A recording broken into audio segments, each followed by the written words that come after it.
Greetings to you all and hello everyone. Today we will be starting our driving license theory, lesson number 3. I hope that you have already followed lesson number 1 and lesson number 2.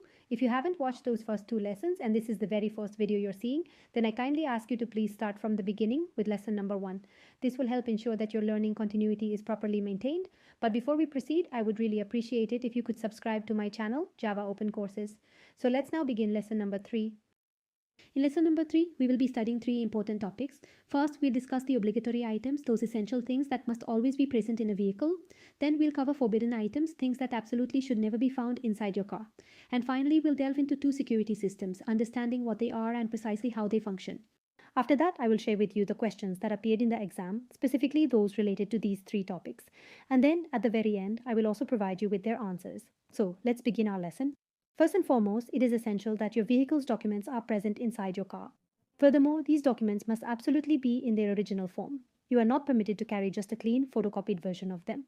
You must keep the original documents right inside your car. Following this, there are 4 essential items that absolutely must be present in your vehicle, and if these items are not found within your car, then it constitutes a minor offense. This means it's a small error, and for this you could potentially face a penalty or a fine. But what exactly are these 4 crucial things? I'm about to tell you. The very first and most important item that should always be in your car is a warning triangle. This warning triangle is essential in your car because if there's an accident or if your car breaks down somewhere and you need to stop, you must place it a certain distance behind your vehicle so that oncoming vehicles from behind can know that you've stopped your car here for some reason and they get an idea. Then if they want to change their lane or whatever they want to do, they can. So this is something that absolutely must be in your car. Secondly, what you need to have is a fire extinguisher. It's absolutely essential to have this in your car. This is a device specifically designed to put out fires, and it can be very useful in the event of an accident, but it is absolutely crucial that this is in your car. Thirdly, the next item you should have is a first aid box. This medical box, it is imperative that it's always in your car. The fourth item on our list is the safety jacket. It is essential to have this in your car, and there should be at least one specifically for the driver. If for any reason your vehicle breaks down on the motorway or highway and you are forced to step out of the car, then you absolutely must wear it so that approaching vehicles can clearly spot you because of it and you can prevent an accident. Therefore, it is crucial to have this in your car. The 4 things that I have told you about so far, these are the 4 things that are essential for you for saving your life. They absolutely must be present in your car, and in the event of their absence, you could be made to pay a fine. Apart from these, if you wish to keep anything else in your vehicle, that entirely depends on your own discretion. It is your choice, for example, if it's a GPS device or an extra tire. If you want to keep any such thing in your car, that is completely up to you. Now, there are 2 specific items that absolutely must not be present in your vehicle under any circumstances, and their presence is strictly prohibited. Should these items be discovered within your car, it constitutes a serious and dangerous offense. This is considered a 3rd-degree violation, and in such a situation, you will not only be compelled to pay a substantial fine, but your driving license could also be revoked. Therefore, these 2 things absolutely must not be found in your car. First, anything that could explode, any weapon or any item that poses a threat of destruction. No such thing, no weapon, no device, nothing of that sort should be found in your vehicle. This is strictly prohibited. And secondly, there's a radar detector. This is an instrument that allows you while sitting in your car to find out if your speed is being monitored by any authority.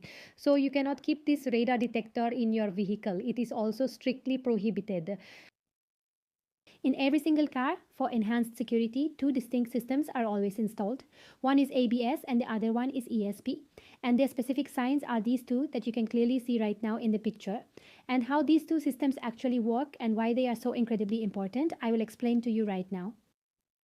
First on our list, we'll discuss ABS. This stands for the anti-lock braking system. Now, how exactly does this system function? When we suddenly apply the brakes to our vehicle for some unexpected reason. So, this prevents our tires from locking up, meaning when we suddenly apply brakes to our car for any reason, our tires would immediately lock up. But the ABS system prevents them from locking instantly. It slightly increases the braking distance, but it maintains our control over the steering, as you can see in this image, which this image featuring ABS shows a blue car driving.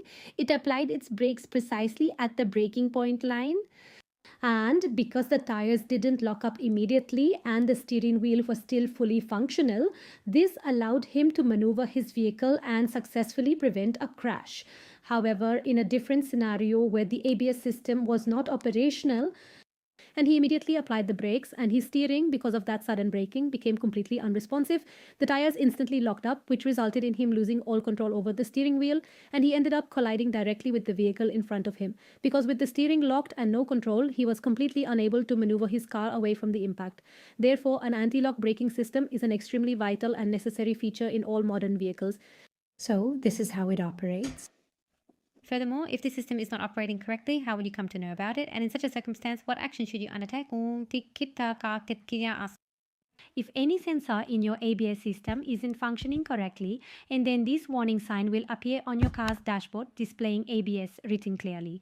In such a situation, what you absolutely must do is take your vehicle to a workshop as quickly as you possibly can, or to a garage to have it thoroughly inspected. And during this time, until you visit the garage, you need to make sure that the distance between your vehicle and other cars is sufficient. Because if you suddenly have to apply the brakes, pressing the pedal hard, and your ABS is defective and not functioning, you will have trouble controlling your car.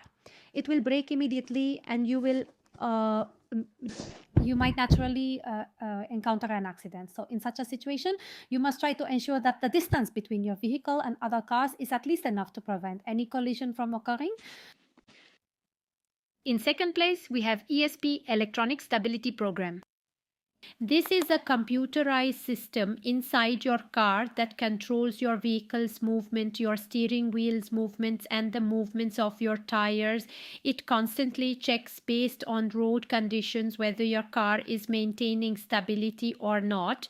Because often on snowy roads or wet roads, if you're turning the car to the right, then the wheels of the car, they could easily slip.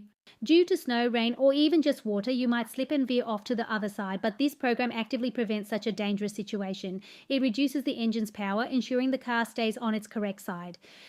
The system intervenes automatically, taking control of the vehicle and assists it in turning in the exact direction you are turning your steering wheel. As you can observe in this image, the ESP system prevents the car from slipping either to the right or to the left. It was able to turn in a normal and easy way. And this system, if you suddenly make a sharp turn, or if you're driving along and an unexpected obstacle appears in your path, forcing you to suddenly change your direction or swerve, it prevents you from slipping. The difference between the ESP and ABS systems is that the ABS system only activates when you forcefully depress the brake pedal, whereas the ESP system automatically intervenes to prevent your vehicle from slipping. ABS and ESP, these two crucial systems in your vehicle, should always remain fully active. They are designed to protect you from various potential mishaps, effectively preventing serious accidents from ever occurring, and also stop your vehicle from unexpectedly slipping. These essential features are genuinely life-saving for you. Therefore, it is imperative that they always remain switched on in your car. Now, I will share the questions related to the three topics we've discussed, which appeared in the exam, and you will also find their answers at the end. So, let's begin with the questions. The first question number 1 is it mandatory to keep this safety jacket in the car? Option number A is yes, and option number B is no. Question number 2. The second question is about these three items that have been presented to you in the picture, specifically labeled as number 1, number 2, and number 3. Which of these is absolutely essential to keep inside your car? Alright, this is question number 3. Pause. The third question is asking regarding these three specific items that have been displayed in your car. Pause marked as number 1, number 2, and number 3 respectively. Pause which particular item among them is not actually necessary for your vehicle. Question number 4. The question is, how many safety jackets are required to be kept inside a car? Option number A is 1. Option number B is 2. And that's question number 5. Pause. The fifth question is, if you park your vehicle on the highway in a location where parking is absolutely not permitted, then who is it that is required to wear a safety jacket? For whom is it truly necessary to put on that safety jacket? Option number A is only for the driver. Option number B is for the driver and passenger. It is also necessary for passengers to wear it. And option number C is that on the highway, no one needs to necessarily wear this safety jacket. This is question number 6. Question number 6 asks, is it absolutely essential to have a spare wheel stored within the car? Option number A states yes and option number B states no. This is question number 7. Question number 7 asks, in what form should a driver keep their documents inside the car? Option number A states that they must always be in their original form, and option number B suggests that clean, clear photocopies of the originals can also be kept. It's question number 8. The 8th question asks, which system provides assistance to us in preventing the car from slipping if we are forced to take a sudden turn?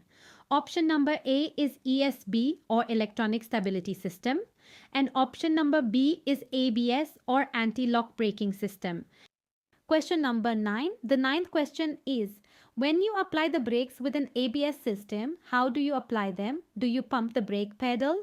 Or option number A is you pump the brake pedal. Option number B is you press the brake pedal slowly. And option number C is you press the brake pedal hard.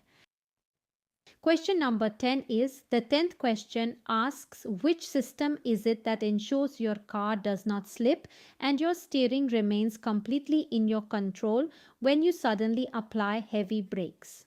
Option number A, ABS. Option number B, ESB. Question number 11 is this. How should you react if the ABS system light appears in your car? If you see it while you are driving, what should your reaction be when this sign comes on? Option number A is that you must immediately stop your vehicle and call for assistance from the side of the road. Option number B is that you can continue driving your car without encountering any significant problems or issues. And option number C is that you should take your vehicle directly to a garage for inspection.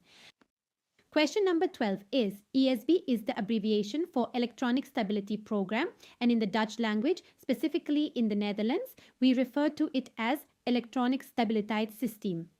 Pause, is this statement correct? Your options are option A is yes and option B is no.